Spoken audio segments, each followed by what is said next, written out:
Hello, and welcome to the second part of this lecture. So, in this part, we're going to look a little bit more about adjustments and evidence, etc. So, what is assessments and why do we need them? Well, basically, they allow us to find the evidence that we need of learning that is required. And we need to think about how will this evidence be gathered? What content, learning experience and instructions will we need to do? And how will we provide feedback? And is there sufficient evidence that students have made progress as a result of these experiences, or are they just there for the sake of it?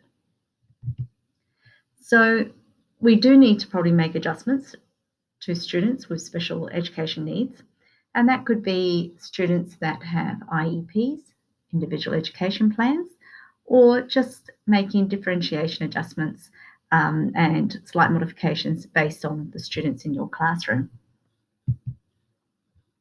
And the way we could do that is there's a few different ways, alternative formats for responses. We don't always have to have a written response. We could actually have a verbal recorded response. There's plenty of ways of actually capturing evidence of learning, but it is based on what are we trying to assess. So that is important to remember. So scaffold structured responses, we can do that with an A, B or C in a question like a test or exam.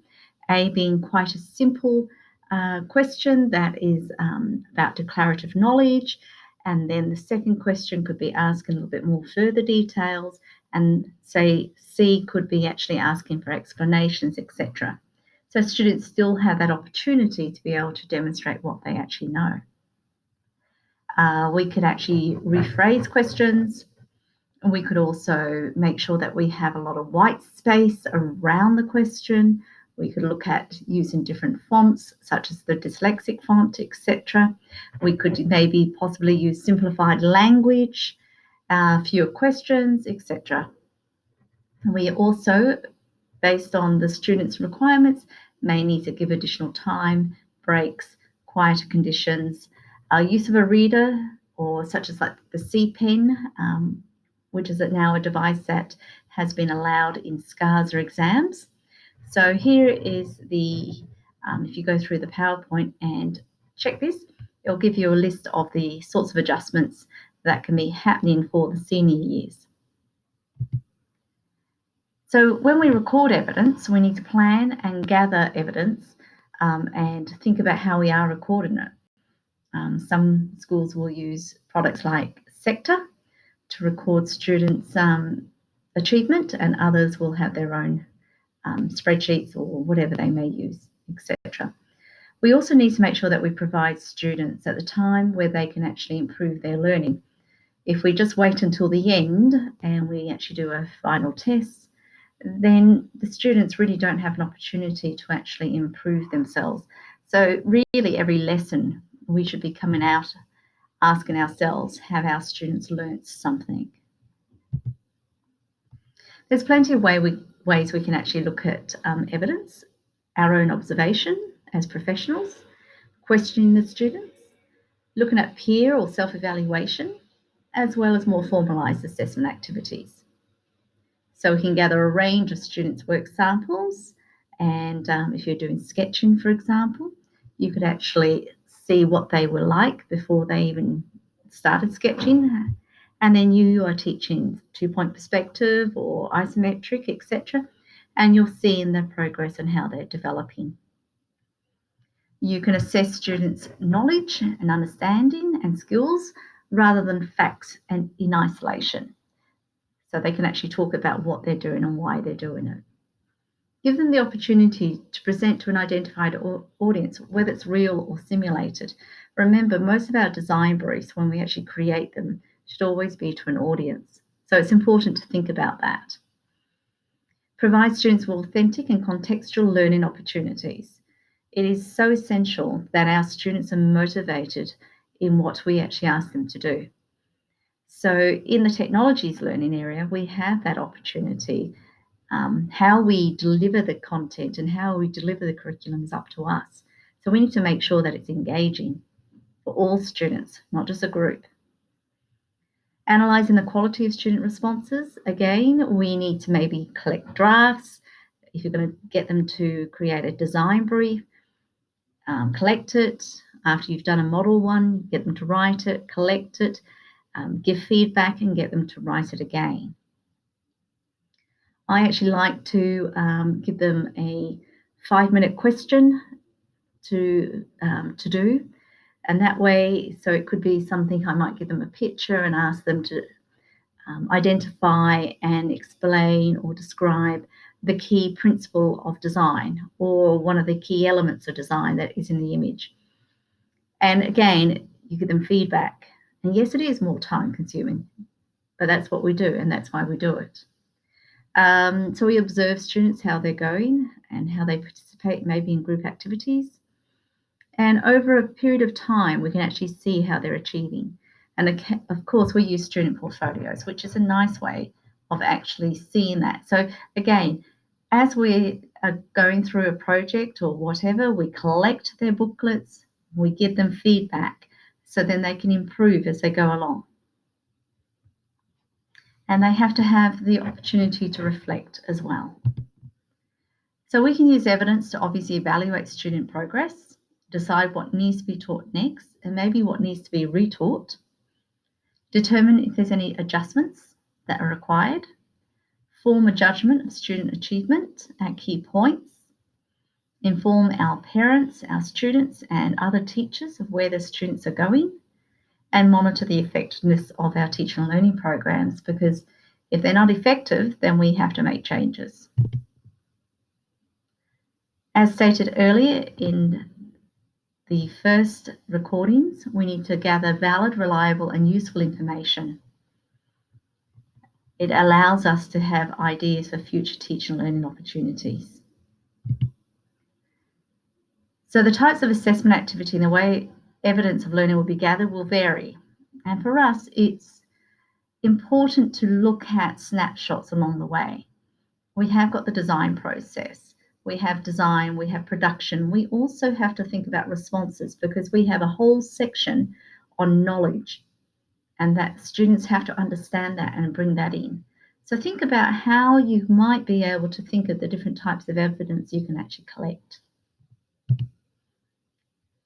A range of assessment strategies are important. It gives a balance and it allows all students to be able to show and demonstrate their learning. Feedback is important, as we know as ourselves. We want to know if we're doing a good job and we want to know how we can improve. Students are no different. So think about that and ask them for information. Yes, we could use quantitative type assessments like tests and assignments where we get marks orientated so we can see where the students are going. But also sometimes what we don't want to do is penalise a student by assessing them through one of their weaknesses. For example, if they are dyslexic or have dyspraxia, etc. If we are asking them to demonstrate their knowledge and understanding through the written word, then we are not going to actually capture the true essence of what they have learnt, because that is difficult for them. Characteristics of effective feedback, they need to be individualised. There's no point giving us very full-on standard type feedback. That doesn't help a student. And it has to be quite pointed. If it's their spelling, what about their spelling? If it's their grammar, what about their grammar? So let's really think about it. If it's their sketches, is it their annotations? Think about how we can actually improve our students. Oral feedback is something I think we actually do as teachers on a daily basis. I make a point of actually going to see each student in my class in that lesson, even if it's just to say, hi, how's it going? What can I help you with? It is important.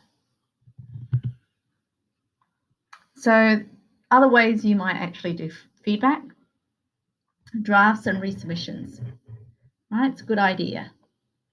Ongoing oral or written comments, students like that. Checklists, even self-related checklists. So students might have what we might call a can-do list, right? I can measure and use a scribe can do on my own, can do with help, don't know how to do. That sort of stuff, and they tick it depending on where they're at. It's quite useful. So obviously we know that we hear it once, it's not going to help. You need to rehearse and practice constantly. So make it a part of your courses to think about how you can continue to build students. It could be their, like I said, their level of annotations, simple annotations. Now let's look at design elements. Okay, how can we use those in our annotations, etc. Start to think about how you can scaffold their learning. Other ways of supporting student learning.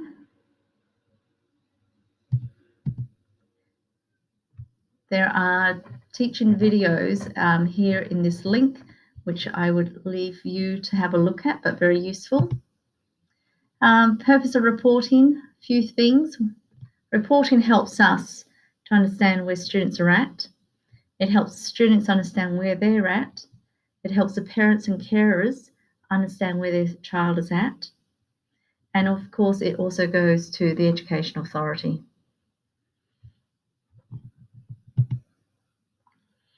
Again, reporting, some schools will tell you what they can and cannot do, but it is important to be in plain English. Be careful, parents don't understand acronyms. When we talk about elements and principles of design, they might not understand that. So we may need to explain that a little bit more.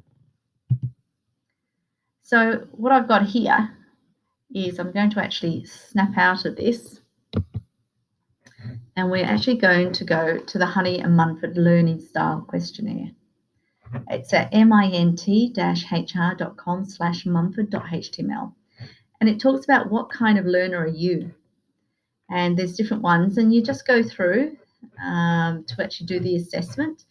And, you know, you could tick them if you don't. If you agree, tick the box. And then at the end, once you've done that, you submit it, and it will tell you what sort of person or learner style you have. So maybe something you might want to do, because I think it's quite useful to think about it. And then you may end up becoming an activist, might end up having more dominated in that area. You might be a reflector, a theorist, a pragmatist, and those are the four. So have a look at those. A little bit of an exercise to do yourself. Now, I have collected again some readings that might help you with your assignment. So I hope that helps you there. So